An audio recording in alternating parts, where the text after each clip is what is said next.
이 모든 항목에 우리가 적합하다면 목회자의 자질로 완벽하다고는 이렇게 어느 정도는 완벽하다고 할 수 있습니다. 그래서 인격이란 행하는 것과 가르치는 것, 그런 것들이 중요한 조건이 됩니다. 그래서 이와 같은 것들을 통해 우리가 가르치고 또 행하는 것, 이런 것들을 통해 우리가 더 좋은 목회자로 준비되어야 합니다.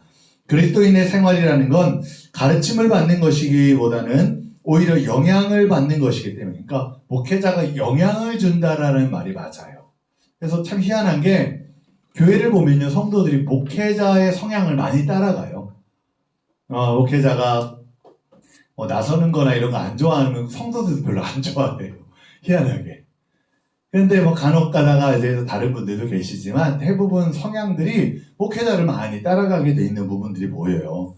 근데 그게 뭐냐면 영향력을 준다라는 부분들 속에 우리가 그런 영향력이 많이 미치는 부분들이 생깁니다. 그래서 우리가 이런 목회 일들 속에서도 마찬가지로 목회자가 목회 사역의 일들이 정말 영향력을 많이 미치는 일들 속에 또 나아가야 한다는 걸 보게 돼요. 그러기 위해서 목회자를 위한 본질적인 인격적 자질, 어떤 게 있냐? 영적인 열정이 있어야 되겠죠. 그래야 성도들도 열정이 있지. 목회자가 영적인 열정이 없다면 성도들이 같이 영적인 열정에 따라가겠습니까? 물론 목회자 혼자 막 열정 가지고 막 앞에서 한다고 되는 건 아닙니다. 그러나 그렇게 할 때 같이 성도들도 이런 영적인 열정을 배워가고 따라갈 수 있는 모습이 되는 거예요. 그래서 좋은 본을 보이는 게 아주 중요합니다. 두 번째는 뭐예요? 도덕적인 정직성이 있어야 돼요. 목회자는 다른 사람들에게 요구하는 걸 먼저 자신에게 요구해야 돼요. 저 사람에게 그걸 요구한다면 내가 그렇게 되려고 정말 애쓰고 준비되어야 하죠. 그래서 이건 완벽해야 함을 의미하는 것이 아니라 자신이 먼저 도덕적으로 정직해야 한다는 걸 의미합니다. 특히 실패에 대한 책임을 기꺼이 받아들이지 않는다거나 다른 사람의 책임으로 돌리는 경향은 신뢰를 상실하게 만들어요. 저 사람 때문에 그래. 이게 이 문제 때문에 그래. 목회자가 자꾸 그렇게 이야기를 한다면 오히려 성도들은 목사님은 맨날 이 핑계 저 핑계만 돼, 이렇게 나오는 경우가 많다는 거예요. 잘못했다면, 우리가 실수했다면 그 일들을 솔직하게 이야기하고 또 때로는 그 일들 속에서 또 회개하고 또 나아가야 하는 그런 일들이 목회자에게는 필요합니다. 그래서 정직성은 나의 인격이 하나님 말씀에 대한 지식에서 자라가고 성령께서 매일의 삶의 구체적인 문제들에 대해 나의 응답과 순종의 문제를 끊임없이 다루실 수 있도록 기꺼이 나 자신을 내어드리는 헌신에 의해 결정이 돼요. 인격은 자신의 분량에 의해 형성되는 것이 아니라 자신 속에서 끊임없이 요구하고 있는 변화의 과정에 의해 형성되어지는 거라는 거예요. 하나님 앞에 내가 정직하게 행하려고 하는 일들이 다른 사람들 앞에서도 정직하게 행하는 것들로 나타나게 될 수밖에 없다는 거예요. 세 번째는 극기와 정신적인 관용이 필요해요. 그러니까 완고함과 불관용의 태도는 창의적이고 도덕적인 사변자들을 이간하기 쉽습니다. 그러니까 자꾸 싸우게 만드는 게 돼요. 내 주장을, 여기서 우리 앞에서도 봤듯이 주장하지 말라, 너무 주장하는 자세를 가지지 말라, 이야기하는 것들도 뭐냐, 자꾸 이념적인 것들로 자아중심적인 것들로 자꾸만 이렇게 이야기를 하게 된다면요, 이게 내 고집만 피우는 것들이 생길 때가 많다는 거예요. 그렇다면 우리가 한번 기도해 봅시다. 맞지 않는다면 한번 이 일을 놓고 함께 하나님이 어떤 답을 주시는지 우리 함께 기도해 봅시다.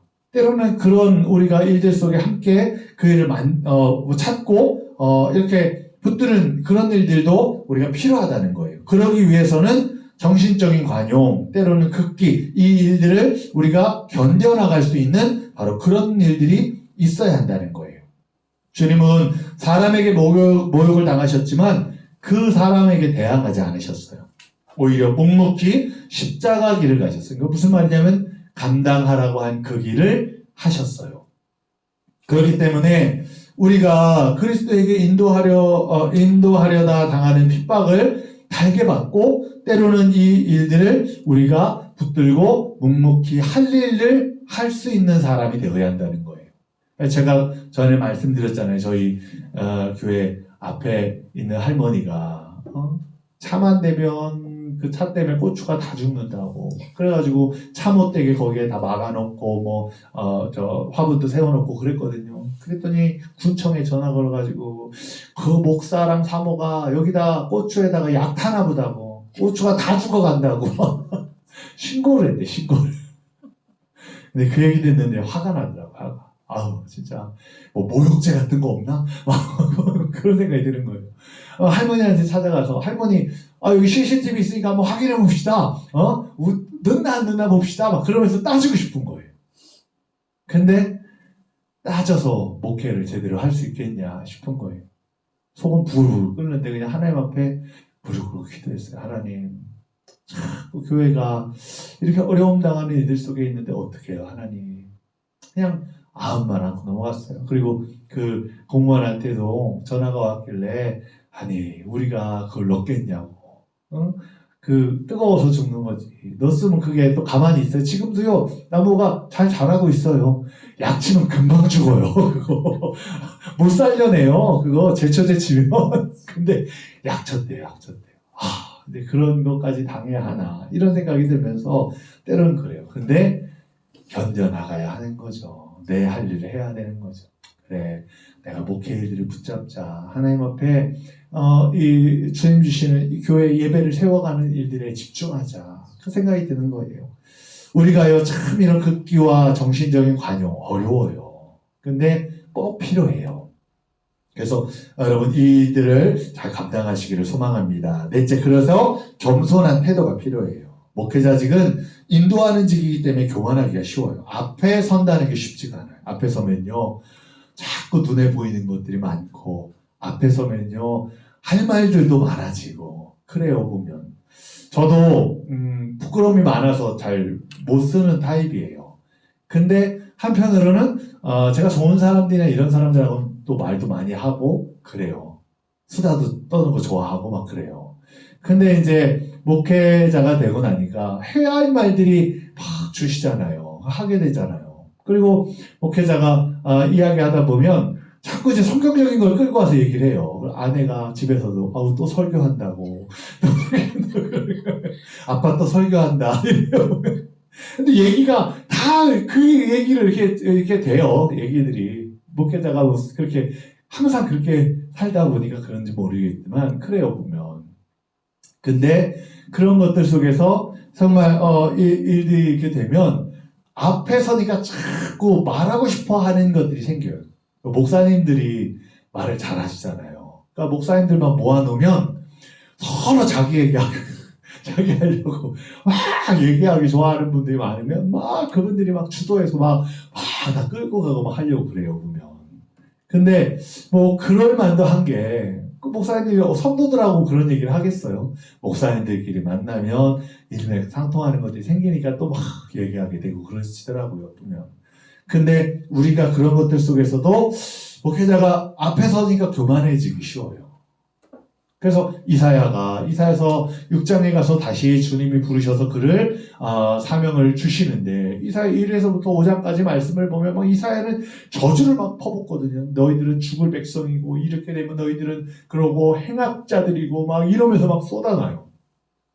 근데 이사야 6장에 가서 주님 부르셔서 그를 깨닫게 하시는데 이사야가 뭐라고요? 주님 저도 그들 중에 있네요. 내가 망하게 되었습니다. 생각할 때 우리는 그래요. 나는 다르지. 나는 저러함 같지 않지. 나는 내가 목사인데. 이런 얘기 생각해요. 목사가 뭐예요? 대단해요? 똑같아요, 사람하고. 똑같은 유혹받고요. 똑같은 실수할 수 있어요. 그러니까 대단한 게 아무것도 없어요. 오히려 더 시험이 크면 컸지, 성도들보다 더 시험이 크면 크지, 적지가 않다는 거예요. 그러니까 그런 일들 속에 겸손해야 돼요. 하나님 앞에 더 구해야 되고요. 더 힘달라고 해야 되고요. 그래야 되는 거예요. 그런데 우리는 자꾸만 교만하기 쉬운 그런 일들 가운데 나갈 때가 많은 거예요. 그래서 우리가 겸손을 여러분 정말 준비하시기를 소망합니다. 5번째는 충성하는 생활이에요. 목회자는 죄를 책망하는 일, 책임 맡은 일, 신앙하는 교리, 시간을 지키는 일 등에 충실해서 최선을 다해야 됩니다. 맡겨진 일에 최선을 다하고 충성하는 사람을 하나님이 귀하게 쓰시잖아요. 고린도전서 4장 2절 뭐라고 하죠? 그리고 맡은 자들에게 구할 것은 충성이니라. 아멘. 부목사 때 아침 예배 드릴 때마다 담임 목사님 들어오셔서 항상 이 말씀을 읽어주세요. 그리고 맡은 자들에게 구할 건 충성이니라. 충성해라. 하나님 앞에 충성해라. 교회에 충성해라. 너희가 신앙적인 일을 붙들고 충성해라. 그렇게 얘기하시는 거예요. 그런데 우리가 정말 하나님 앞에 충성하는 자가 돼야 돼요. 그러기 위하여 하나님 세우신 이런 교회나 또한 하나님 세우신 영적인 권위 아래 그 일을 따라가는 일 중요하다는 거예요. 여섯 번째, 건전한 판단력. 어떤 사람은 선천적으로 좋은 판단력을 가지고 있으나 이걸 갖지 못한 사람들도 많아요. 똥손이라고 하죠. 똥손. 내가 붙들면 꼭 망해요. 아, 여기 잘 된다 해서 내가 들어가서 하면 또 망해요. 똥손이라고 얘기하잖아요. 주식도 막 오를 때, 야, 사야 되겠다. 사면 폭락해가지고 상장 폐지 막 이래요. 어떤 사람. 똥손 그래요. 판단력에 대해서 어떤 사람들은요, 참 판단력이 없는 사람들이 있어요. 판단력은 오랜 경험과 훈련을 통해서 따라오는 거거든요. 목회 일들 속에서도 그래요. 목회자는 성경을 깊이 묵상하고 늘 기도하는 게 지혜를 얻는 기본적인 요건이에요. 그리고 그것을 통해서 목회 일들을 하나하나 해나가면서 쌓아지는 것들, 경험들.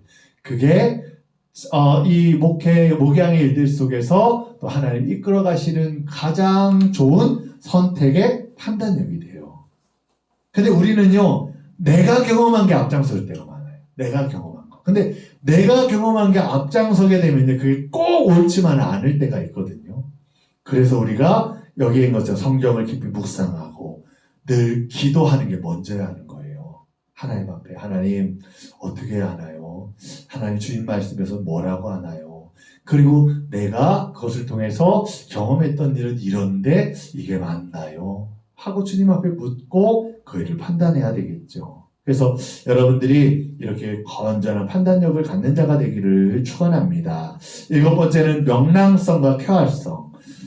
목사가 맨날 찌그리찌그리 한다고 생각해 보세요. 그래서 다른 목사님, 선배 목사님들이 목사는 아픈 거 티내면 안 돼. 그래요.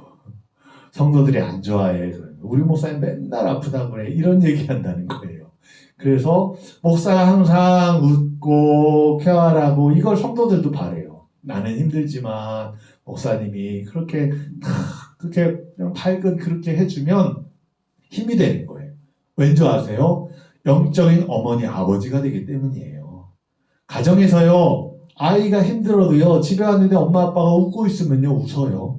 아이는 기뻐요. 나 힘든데 그냥 엄마가 기쁘니까, 아빠가 기쁘니까 그냥 그 기쁨에 참여해요. 우리는 중요한 건 하늘 아버지가 기쁘시기 때문에 우리도 기쁜 거예요. 영적인 거기에 참여해야 되는데 그 일을 이 땅 위에서 교회라는 일들을 통해 주어졌고 목회자가 또 그 일을 감당하는 거예요. 그래서 목회자는 그 일들이 명랑성과 쾌활성을 가져요. 그래서 참 어려운 게 그거잖아요. 목회자가 장례가 난 거예요. 부모님이 돌아가신 거예요. 주일이 꼈어요. 근데 어떻게 해요? 주일 예배를 인도를 해야죠. 근데 앞에 서가지고 주일 예배를 하면서 어머니 아버지가 부모님이 돌아가셔서 슬픔이 있지만 슬픔이 있다고 거기서 그냥 슬퍼하면서 설교할 수는 없는 거예요. 목회자는 공적인 일이기 때문에 그 공적인 일에는 그렇게 그런 일들을 행해야 되는 거예요. 내 감정이라는 것들을 표출하면 안 되는 것들이 있는 거죠.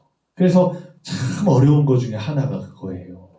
그냥 우리도 막 어떤 일이 있어 참 마음이 안 좋아요. 안 좋고 힘든데 집사님이 전화 왔다고 해서 여보세요? 이렇게 목사가 받으면 어떻게 해요? 아유 집사님 안녕하세요. 아유 예 어쩐 일이세요? 이렇게 받아야지. 내가 막 힘들다고 아유 집사님 왜 전화하셨어요? 아유 뭐 나중에 오시면 안 될까요? 이렇게 목사가 한다고 생각해보세요. 그럼 집사님이 시험 들어서 나가요. 목회자는요 항상 안정감을 줘야 되기 때문에 밝고 쾌활한 성이 있어야 되는 거예요. 그게 참 어려워요. 자기 감정이. 그럴지라도 그걸 억누르고 저렇게 돼야 되기 때문에 힘든 거예요. 8번째, 자연스러운 행동이 돼야 되는 거예요. 목사는 신실해야 하고 몸가짐에 있어 단정해야 하겠지만 다른 사람과 사귀는 데 있어서 새삼스럽게 특별한 태도를 보이면 안 된다는 거예요. 뭔가 막 어정쩡해서 뻗쩍해서 안녕하세요 뭐 이렇게 한다고 하면 얼마나 어색해요. 자연스럽게 우리가 해야 되잖아요. 근데 저도 그게 참 힘들더라고요. 뭐 내성적이다 보니까. 그래서 지금까지 오면서 막 하나님 훈련하게 하시니까 사람들 앞에 만나면 내가 막 너무 어색하면 더 막 오바를 해요. 안녕하세요. 어디서 오셨어요? 뭐 잘 지내시나요? 이래요. 내가 할 말이 없고 너무 힘들면 마음이. 그게 지금은 그냥 자연스럽게 돼요. 그냥 훈련 하나님 하게 하시니까. 근데 옛날에 처음에 그거는 얼마나 내성적인지 제가 부목사 딱 부임을 했는데 청년부를 맡았거든요.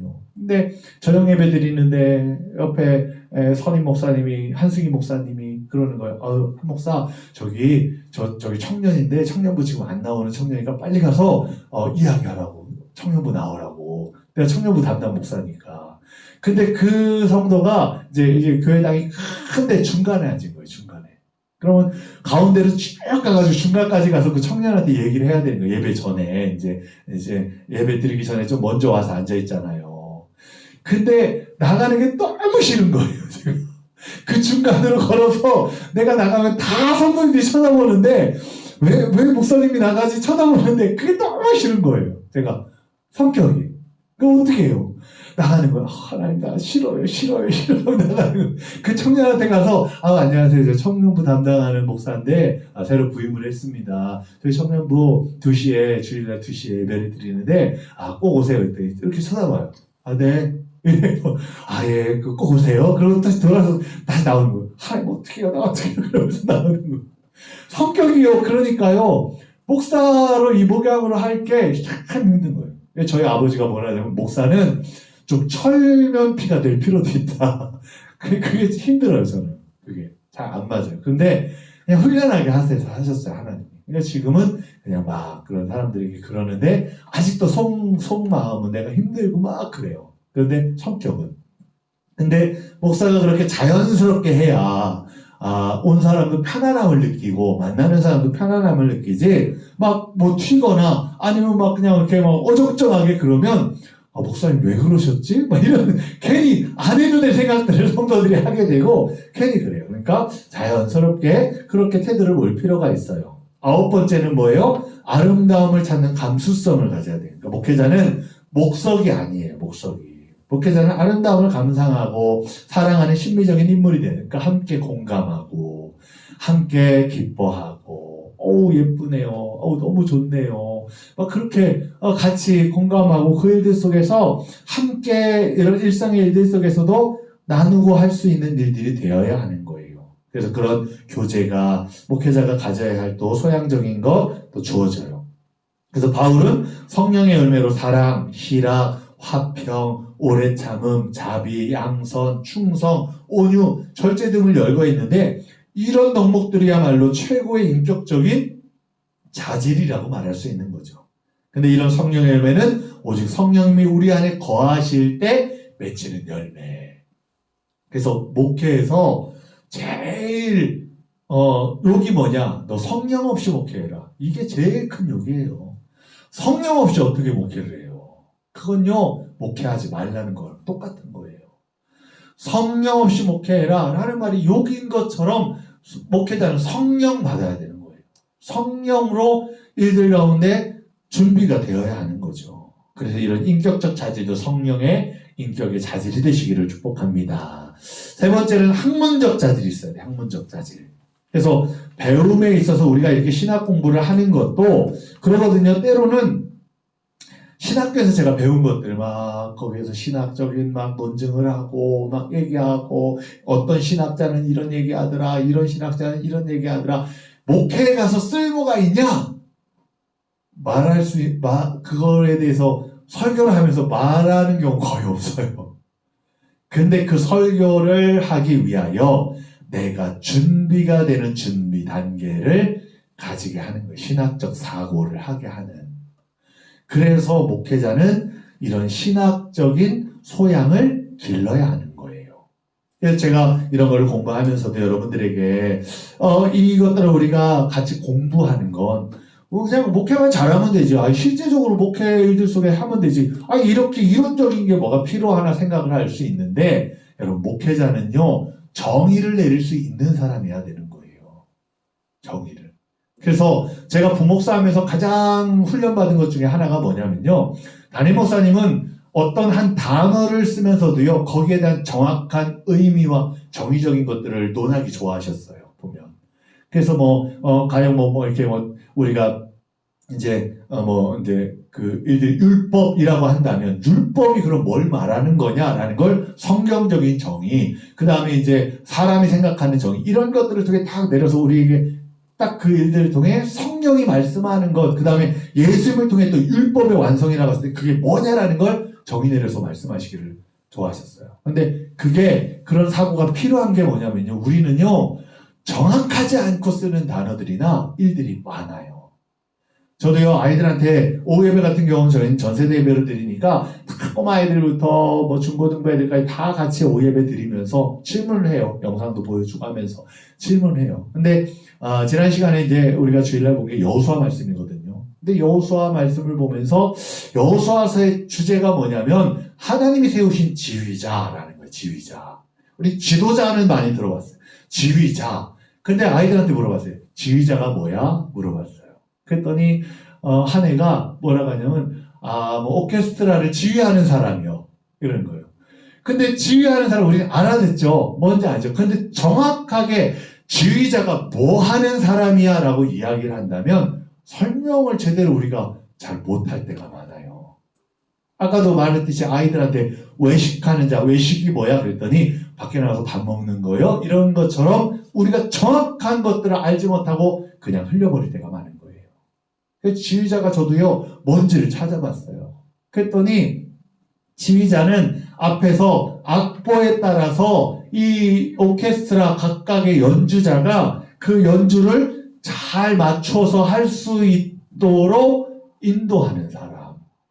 때로는 속도, 때로는 더 크게, 작게 이런 것들. 그래서 그걸 다 조화롭게, 이 연주가 조화롭게 될 수 있도록 인도하는 사람.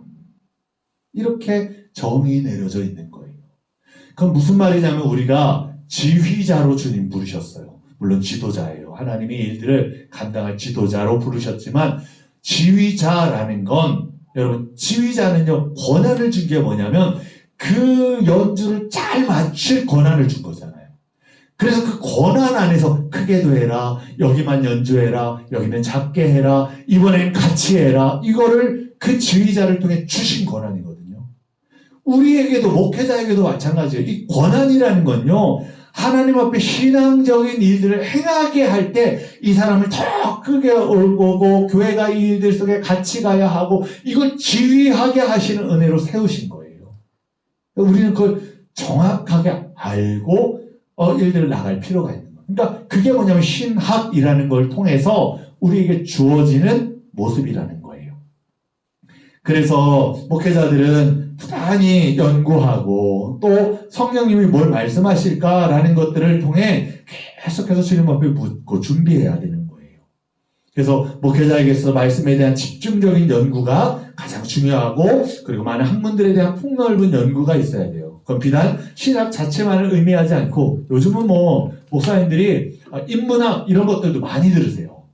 근데 저는 인문학을 듣는 것보다 목회 신학적인 것들 아니라 신앙적인 것들부터 먼저 세웠으면 좋겠다는 생각을 해요. 근데 목사님들이 많이 인문학을 들어야 돼. 인문학에서 알아야 사람을 알아야 목회를 하지 이렇게 생각하시는 경우가 있는데 저는 그래서 굳이 인문학까지 막 저는 듣지는 않아요. 그러나 목회 필요한 지식이라고 한다면 연관되어져서 찾아보고 알아보고 그렇게 하는 거예요. 그 양심에 대한 것들도 지지난주에 설교를 하면서 양심에 대한 것들도 찾아보면서 양심을 찾다 보니까 목회자의 양심, 그런 목회자의 양심이라면 지금 그런 일들 속에 양심을 저버린 사람들 누굴까? 이런 것들이 자꾸 연관되어져서 보게 되고 뉴스도 찾게 되고 몰랐던 것들도 또 알게 되는 거예요. 그러면서 사회적인 것들에서 돌아가는 것들도 알게 되고 그 일들 속에 그런 목회적인 것들 속에 우리가 뭘 붙들어야 할까라는 걸 고민하게 되더라고요. 그러니까 우리가 이런 집중적인 연구가 필요하고 나아가야 한다는 걸 보여줍니다. 그러면 목회자의 지적, 학적 준비가 부단한 연구 생활을 통해 성취될 수 있는데 목회자는 부지런히 그리고 예민하게 최근의 학문적인 경향성, 또 지성사의 흐름, 그리고 사상적 동향 등을 포착해야 돼요. 특히 교육방법론 및 상담방법론, 그리고 커뮤니케이션 이론 등 현대목회의 기술적인 방법론을 신속하게 파악해서 자신의 사역에 활용할 줄 알아야 한다는 거죠. 첫 번째, 교양 과목의 학습이에요. 목회자는 그의 전문적 혹은 신학적인 교육을 위한 기초로 교양 과목의 내용을 또 습득을 해야 돼요. 목회자는 현대적인 필요에 의해 지식을 해석하고 모든 경험의 영역에 기독교 진리를 적용해야 합니다. 그러니까 우리가 그냥 신학만 공부해서 신학만 이야기하고 성경만 이야기하는 게 아니라 성경이 어떻게 사람들에게 이해될 수 있는지 다른 기초적인 지식적인 것들을 통해 같이 보양하는 역할을 해야 한다는 거죠. 목회자는 제한된 관심으로 생겨나는 폐쇄성의 위험을 경계해야 돼요. 그래서 어떤 경우는 목회자가 갇힌 우물 같은 경우가 많아요. 맨날 교회 생활 안에서만 하고 교회에서만 있고 만나는 게 성도들 아니면 목회자고 이러니까 이 일들 속에서 큰 사고의 영역들이 자꾸 갖춰질 때가 많은 거예요. 근데 그러면 안 되고 이제 폭넓게 우리가 그것들을 준비하고 하기 위해 그래서 독서를 또 많이 하라라고 말하는 이유도 여기에 있어요. 매일 성경과 더불어 전문서적을 읽고 또 이런 독서 습관을 통해 지식 가운데 성장해 그의 진보를 보는 사람에게 분명히 보여줘야 한다는 거예요. 그래서 이런 일들을 통해 나아갈 때 이제 어떻게 하면 이제 현대목회 기술 방법을 통해 신속하게 할 수 있을까? 첫 번째 교양 과목 우리가 잘 보고 그래서 그 일들이 목회의 일들 속에 도움이 되게 해야죠. 근데 주객이 전도되면 안 돼요. 주객이. 무슨 말이냐? 교양 과목에 대한 것들을 막 또 알다 보니까 잡다한 지식이 많아져서 성경 얘기 안 하고 잡다한 지식만 얘기하고 있는 목사님들도 계세요. 뭐 엉뚱한 얘기 하는 거야. 엉뚱한 얘기. 막 그냥 그런 이 얘기가 막 전문적인 것들로 막 가서 막 엉뚱한 얘기 하다가 다시 성경으로 돌아오고 이런 거. 근데 이 부가적인 게 돼야지. 주객이 전도되면 안 된다는 걸 여러분 꼭 기억해 두셔야 돼요. 그래서 우리가 뭐가 중심인지를 놓고 그걸 돕는 역할로 우리가 교양적인 것들을 준비하시기를 축복합니다. 두 번째, 신학 과목의 학습이에요. 그래서 우리가 공부하는 이런 과목들도 다 하나님 앞에 필요한 거예요. 필요한 거. 저는요, 부목사 갈 때 담임 목사님이 오그덴에 목회 신학이라는 책이 있어요. 이렇게 듣고 담임 목사님이 뭐라고 하냐면 너 이제 부목사 오기 전에 이거 읽고 와 그러셨어요. 그리고 부임하고 테스트를 하셨어요. 너 읽어봤니? 뭐라고 하니? 오그덴이 뭐라고 하니? 목회 신학이라는 게 뭐니? 목회가 뭐니? 막 물어보시는 거예요. 제대로 공부 안 했구나 혼나기도 하고 그 다음에 그거에 대한 것들을 보기도 하고 그래서 신학교에서 우리가 이렇게 배웠던 것들 이것이 그냥 지나가고 나면요 목회하면서 잘 안 떠들어보게 돼요. 실제적으로. 근데 여러분 이렇게 필요하다고 싶으면 봐야 하는 거예요. 봐야 하고 찾아봐야 하고 그 다음에 다시 그 일들에 대해서 확립을 하고 다시 그 일들 속에서 바탕이 되어서 그 위에 세워가야 하는 거예요. 그래서 신학교육의 중요성을 발견하게 되는데 힐트너라는 신학자는 용어를 특수한 전문 분야의 신학자에 국한해서 쓰는 걸 보면 마음이 편치 않다고 하는데 그 이유는 이 말 속에는 다른 목회자들이 기독교인들에게 신학자가 되어야 하겠다는 의무감 같은 것을 삭제해주고 있기 때문이에요. 신학자라는 건요. 학자예요. 학자. 학자들은 자기만의 언어를 써야 하고 자기만의 업적이 있어야 돼요. 학문을 하는 사람들은 그래요. 그래서 저도 물리학을 공부했다고 했잖아요. 물리학도 순수 학문이에요. 그러다 보니까 연구소 같은 데가 많이 들어가게 되고요. 또 저도 이제 대학원을 가라고 교수님이 불러서 제가 이제 물리수학을 많이 했거든요. 그래서 물리수학을 가르쳤던 심수기 교수님이라는 분이 부르셔서 대학원으로 와라, 내 밑으로 와라 이렇게 얘기하시는 거예요. 그래서 저는 신학교 갑니다 얘기를 했거든요. 그때 알겠다 하고 이제 그렇게 얘기하셨어요. 근데 대학원 가서 그쪽으로 빠지는 거 대부분이 순수 과학이기 때문에 연구소나 이런 데 쪽으로 가요. 보면. 근데 순수 학문 쪽으로 가게 된다고 하면 항상 뭐냐면 다른 사람이 쌓은 것들 속에 하나도 얹히는 거예요. 학문은. 그래서 업적이라는 것 자체가 그거예요. 그리고 그러기 위해선 이 사람들이 쌓아놨던 것들의 용어들을 나만의 용어로 바꾸고 그 다음에 이 용어가 내가 일들 속에서 하는 것들을 만드는 튀게 만드는 전하게 만드는 이 매개체 역할을 하게 만드는. 그래서 신학책을 읽어보면요 어려워요. 읽어보면. 왜냐하면 뭘 얘기하는지를 모를 때가 많아요. 특히 외국에서 들여와서 번역된 신학책은요 더 그래요. 더. 뭘 얘기하는 거예요. 왜냐하면 그들이 쓰는 단어나 뉘앙스나 이렇게요 조금씩 달라요. 근데 나중에 보면요 뭘 얘기하는 걸 보면 이거구나. 하나님 사랑이라는 걸 막 빙글빙글 돌리는 거예요. 빙글빙글. 그래서 여성 신학자였던 누구냐 사랑의 기술을 쓴 이름이 생각이 안 나는데 그 책을 보면 사랑의 기술이거든요. 그래서 제가 선배 형이 신학교 다니는 선배 형이 너 신학 공부 시켜줄게 그랬더니 저 싫어요 그랬어요. 저 그 대학교 1학년 때 싫어요 그랬어요. 그때 2학년 형이 책 제목이 사랑의 기술이야 그래서 그럼 배울게요 그랬어요. 연애하는 법인 줄 알고 저는 책이. 근데 사랑의 기술, 사랑을 기술해 놓은 거예요. 기술. 사랑이라는 게 뭐냐? 하나님이 사랑이라고 말씀하신 게 뭐냐를 신학자가 기술해 놓은 거예요. 사랑의 기술이에요. 근데 그걸 읽어보면요. 그냥 사랑에 대해서 우리가 뻔히 알잖아요. 근데 복잡해요. 복잡해. 그리고 막 뭔 얘기하는지 모르겠어요. 왜냐? 그거를 자기만의 용어로 또 자기만의 방법으로 막 써놨기 때문이라는 거예요. 한마디로 얘기하면 사랑하자는 거예요. 하나님이 사랑한 것 같이 우리도 사랑하자는 건데 그거를 그래서 문과가 안 맞는 거예요. 그래서 그냥 정확하게 하나님은 사랑이니까 우리도 사랑하자. 그 주님 메시지 A 플러스 B는 C 딱 나오면 얼마나 좋아요. 근데 그냥 문과는요 신학자들은요 말만 막 청산유수같이 뭔 얘기하는지 얘기하고 나중에 결론은 사랑합시다. 이거 그래서 그런 것들을 보는 거예요. 근데 신학 과목을 그래서 우리가 배워야 하는 이유가 뭐냐면 그걸 다 섭렵을 하고 그리고 나만의 일들로 우리가 개처가 세워진 다음에 거기에 다시 우리가 설교를 하거나 또 일들 가운데 할 수 있는 것들이 생기는 거예요. 그래서 신학교육은 신학생들로 하여금 기독교 신앙의 성경적, 역사적 그리고 신학적인 표현에 대해서 교육함으로 기독교 신앙에 대한 이해를 증진시켜요. 그래서 거기 안에 성서신학, 조직신학, 역사신학, 그리고 실천신학, 이런 여러 과목도 있어요. 우리가 목회신학 때 실천신학으로 들어가요. 왜냐? 실천신학은 실제적으로 목회 현장에서 일어나고 있는 게 실천신학. 조직신학은 이 일들을 하나하나 분해해가지고 다 보는 게 조직신학이에요. 성서신학은 성경이 말씀하고 있는 것들이 뭐냐를 이 연구에서 이야기하는 거예요. 그래서 저는 성서신학을 좋아해요.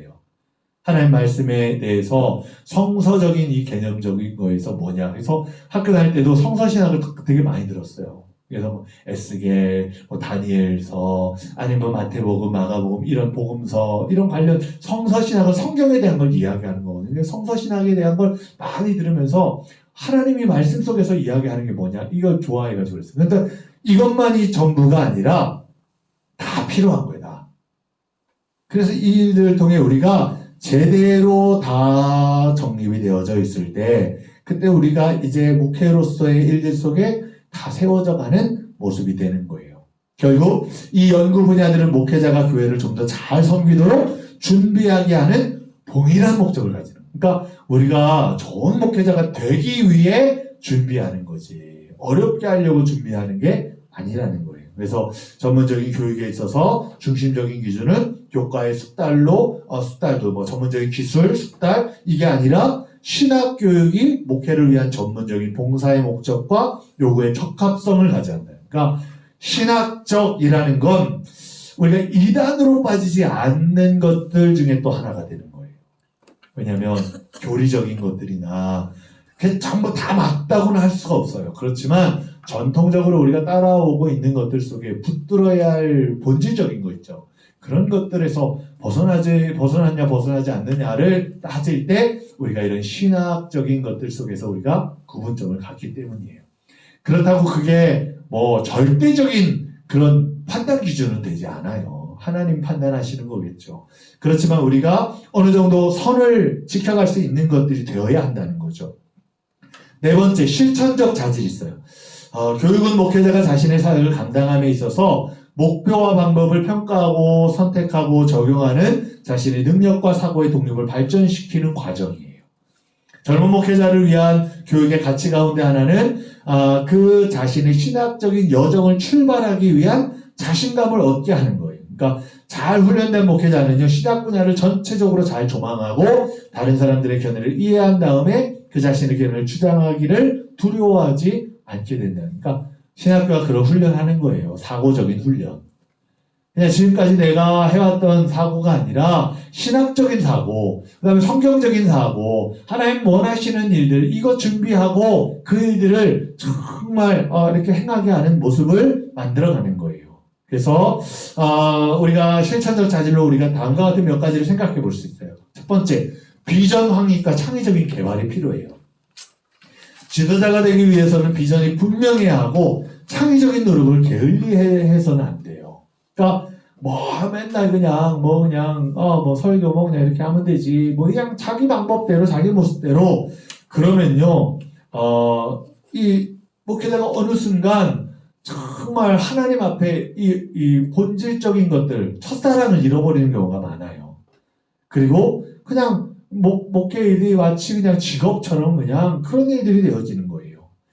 그래서 창의력은 믿음과 결단을 가지고 위대한 목회 사역에 대해서 자신을 헌신하고 즐거움으로 그냥 사역을 감당하는 일에 도움을 제공해요. 그러니까 어떻게 하면 하나님 더 잘 믿게 할 수 있을까? 우리 교회가 하나님 앞에 어떻게 하면 잘 세워질 수 있을까? 이것을 놓고 기도하고 또한 여러 가지 생각들을 통해 이루어가는 일들이 있어야 하는 거죠. 창의적인 목회는 목회자가 그리스도 안에서 새 피조물로서 그의 권리와 특권을 행사하는 목회예요. 목회자는 창의적인 목회를 통해서 교회를 부흥시킬 수도 있고 의미 있는 헌신과 활동을 이끌어낼 수도 있어요. 의무감에서만이 아니라 즐거움 가지고 창의력을 개발해서 자신의 목회를 생동감 있게 해나가고 성도들의 동참을 유도해야 해요. 물론 건전한 신학의 토대 위에서 이 창의력이 개발되어야 하는 거예요. 그래서 때로는 우리가 예질 속에 여러 가지 어떤 교회에서는 그랬더라고요. 특별 새벽 기도를 하면서 매년 하나의 조각들을 주는 거예요. 그러니까 큰 판이 있고 1년씩 할수록 하나의 조각을 주면 그 조각들이 10년이라고 하면 10개의 조각, 10년 동안 그 특별 새벽 기도에 참석한 분들은 이 조각이 다 맞춰지는 거예요. 보면.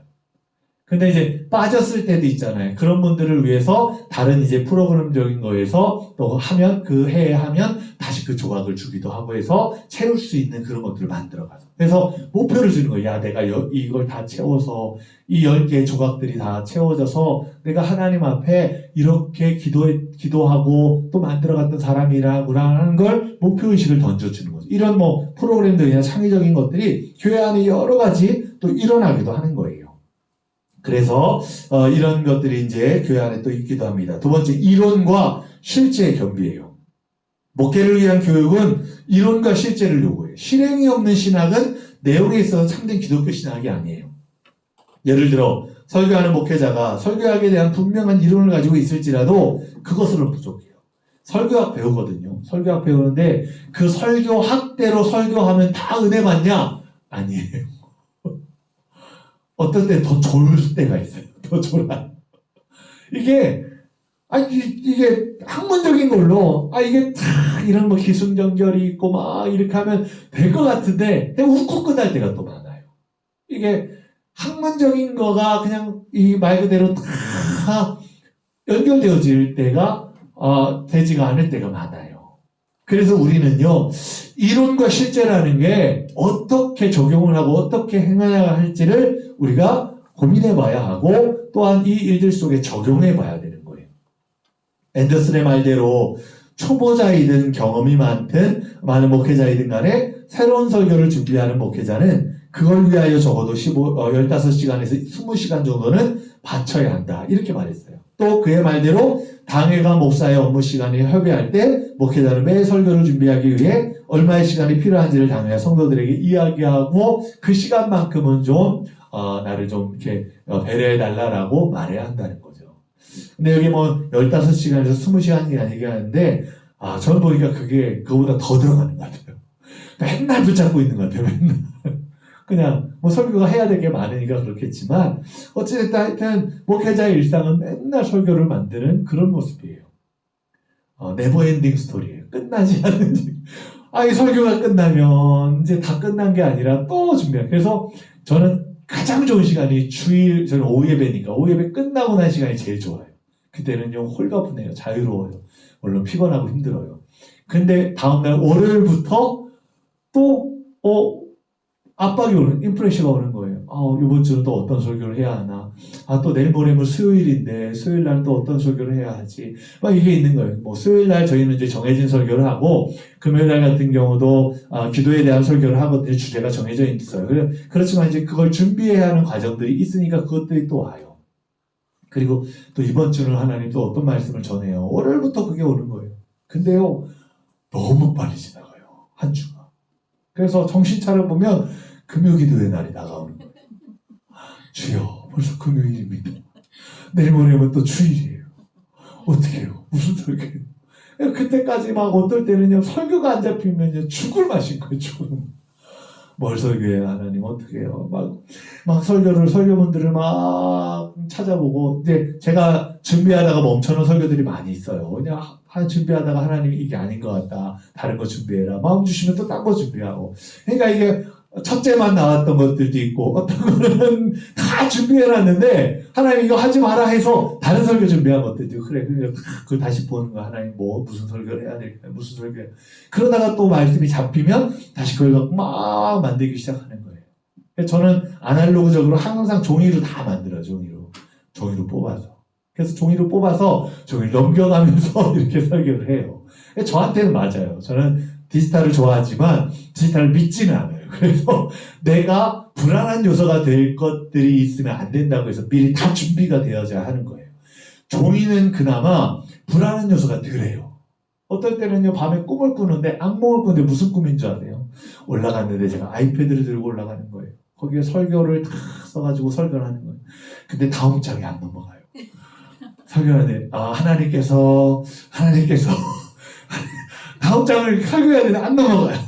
막 혼자 막 진땀 빼면서 막 그러는 거예요. 어떤 날은요 종이로 그래서 다 준비해갔어요. 설교 꿈에 다 놓고선 하나님 앞에 기도. 하나님 오늘 또 이 설교를 하게 해주세요. 눈을 딱 떴는데 선풍기 바람이 휙 날아가 있는 거예요. 그런 꿈을 꾸는 거예요. 목회자가 불안한 그런 것들이 되면 이 악몽이 그래요. 저는 최대한 이 불안한 요소가 되지 않을 것들을 다 제해야 된다고 생각하거든요. 그래서 최대한 그런 것들을 제하고 내가 아날로그적으로 할 수 있는 것들은 붙들고 가야 하는 게 맞다고 생각해요. 틈 타고 들어올 것들을 막아야 한다는 것들. 그래서 종이로 준비해요. 종이로 준비하고 그 종이를 가지고 그냥 설교문을 넘겨가면서 해요. 근데 우리가 그런 것들 속에서도 마찬가지로 이제 이 설교를 준비하고 하는 것들이 실제적인 것들, 목회를 하면서도 실제적인 것들로 이 일들을 우리가 보면서 또 공부하면서 이 일들이 연결되어져야 한다는 걸 여러분 분명히 기억하세요. 세 번째, 겸손한 학습자의 태도 유지가 필요한 거예요. 모든 목회자, 특히 목회를 준비하는 신학생은요, 겸손히 배우는 일에 힘써야 돼요. 목사님들이요, 은혜 받기 어렵다고 하는데 왠지 아세요? 목회자가 다른 목회자의 설교를 들으면서요, 은혜 받으려고 듣는 게 아니라 자꾸 판단하고 자꾸 그 일들을요, 어떻게 하는지 아세요? 자꾸 공부해요. 뭐냐면 이 목사님이 이걸 전했을 때 첫째는 저게 아닌 것 같은데 이렇게 하면 좋을 것 같은데 그렇게 혼자 막 분석하고 판단하고 그러고 있는 거예요. 근데 그러면 은혜가 하나도 안 돼요, 여러분. 그래서요, 목회자는 은혜 받아야 되는데 그게 목회자가 제일 어려워요. 왜냐, 설교를 하는 사람이기 때문에 설교하는 사람에 대해서 계속 그게 자꾸 판단이 되고 분석이 되고 또 자기 설교로 연결이 되려고 하고 이게 자꾸 되거든요. 저도요, 목사님들 앞에 놓고 설교하는 게 제일 어려워요. 보면. 뭘 설교해야 될까? 다 아는 것들인데 뭘 어떻게 해야 될까? 고민이 되고 기도를 많이 하게 돼요. 그래서 지금도 목사님들 앞에나 이런 거 설교하는 거 싫어요. 싫어해요. 왜냐하면 그런 일들 속에 내가 부담이 되게 많이 되기 때문이에요. 근데 우리가 마찬가지로 우리도 자꾸 신학적인 사고를 갖다 보면 뭐가 드냐면 자꾸 분석하려고 하는 거예요. 자꾸 그런 일들 속에 이 내 일들로 연결지어져 가지고 하려고 하는, 공부하려고 하는 거예요. 근데 그게 안 돼. 하면 안 돼요. 은혜 받을 건 은혜 받는 거예요. 그렇지만 주시는 영감이 있다면 그거에 대한 건 적어놔야 되겠죠. 그래서 우리가 그렇지만 그걸 가지고 자꾸 분석해서 막 어떻게 하려고 하다 보면 아무것도 안 될 때가 많은 거예요. 그래서 우리가 이 일들을 통해서 은혜 받아야 돼요. 은혜. 그 겸손히 배워가야 하는 거예요. 겸손히. 그 일들 속에서 인정을 하고. 그래서 섣부른 판단을 하지 말고 일의 양면을 진지하게 생각을 해야 돼요. 거룩한 소명을 받은 목회자로 교회에 또 봉사하고, 다시 말하면 신학생이나 목회자는 교회를 자신의 개발이나 발전을 위한 디딤돌 정도로 혹은 일시적인 징검다리 정도로 이용해서는 안 돼요. 그러니까 뭐냐면 내가 여기 찍고 다음 어떤 교회 가고 내가 이렇게 하고 이것들로 생각하고 하면 안 된다는 거예요. 하나님 맡겨주신 일들. 그 일들 속에서 내가 최선을 다하고 그 일들의 모든 것들을 다 해야 되겠죠.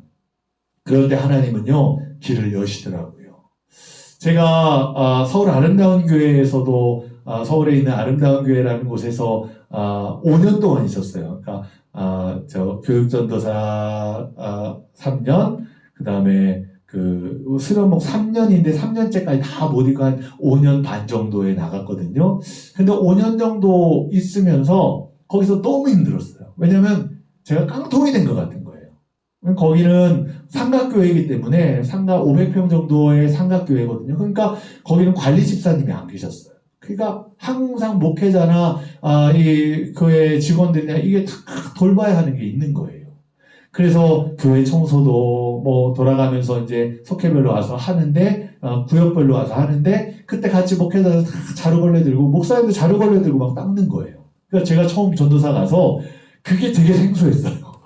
한 번도 그런 걸 이제 시골교회에서 보지를 못했으니까 올라가서 그러니까 목사님 막 자루걸레 들고 막 복도를 닦아요. 그러니까 목사님 제가 할게요. 그런데 전도사님 할 일 하래요. 난 내가 할 일 한다고 목사님 그러셨어요. 근데 그러다 보니까 전도사가 해야 할 일이 너무 많은 거예요. 청소, 관리, 운전, 방송실 뭐가 있다가 하면 이런 장비들 다 하고 관리하고. 그러니까 제가 하면서 어떤 게 되냐면 기능적인 역할이 되는 거예요. 자꾸 기능적인. 그러니까 어느 날은 내가 뭔가 깡통이 되는 거야. 내가 전도사가 맞나?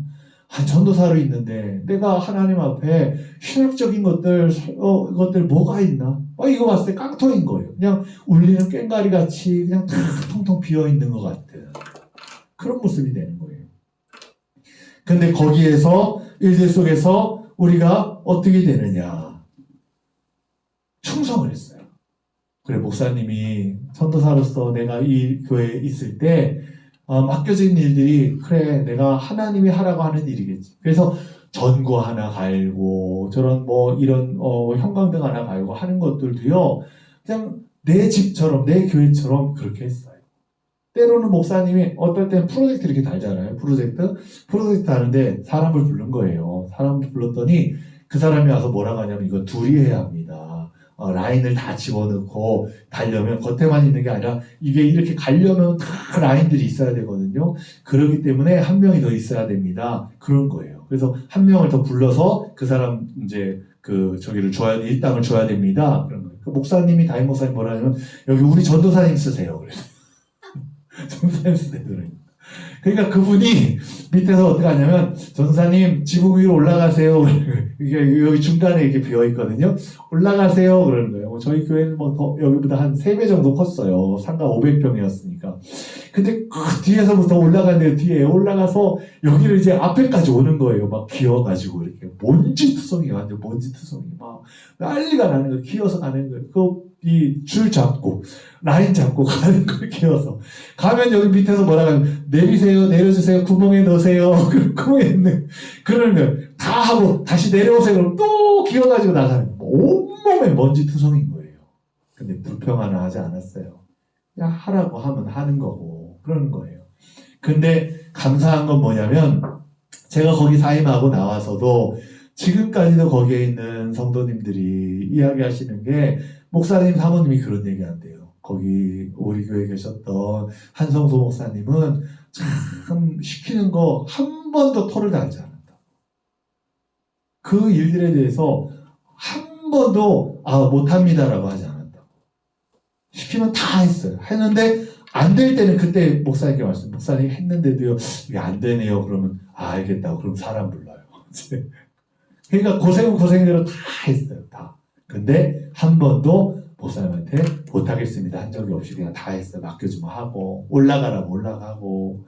그러니까 어떨 때는 기능적인 내가 역할만 하고 있나, 내가 전도사인데 뭐 하나 싶었거든요. 근데 돌아보고 나니까 그때도 하나님이 그걸 저를 훈련시키신 거예요. 지금에 와서 보니까 이런 프로젝트 만지는 것들도 그렇고 뭐 선 들어가고 하는 것들도 그렇고 다 제게 됐어요. 저는 뭐 방송실 만지는 것도 그렇고 다 제게 됐어요. 근데 그거 안 해봤다면요, 경험해보지 못하면 몰라요. 보면. 근데 그때 하나님이 그런 것들을 통해 만들어가시고 바꿔가시고 저를 배우게 하시는 것들 속에 있었던 거예요. 그리고 우리도 그래요. 쓸데없고 내가 이것까지 해야 되나 하지만 그건 하나님이 우리를 훈련시키는 과정 중에 있을 수 있어요. 그래서 우리가 겸손하게 학습하고 배우는 저와 여러분 되기를 축복합니다. 그래서 목회자는 높은 표준을 세우고 또한 교회를 위해 비전을 제시하고 도전적인 프로그램을 개설하기를 주저하지 말아야 되는데 그러기 위해는 준비가 돼야 돼요. 준비가.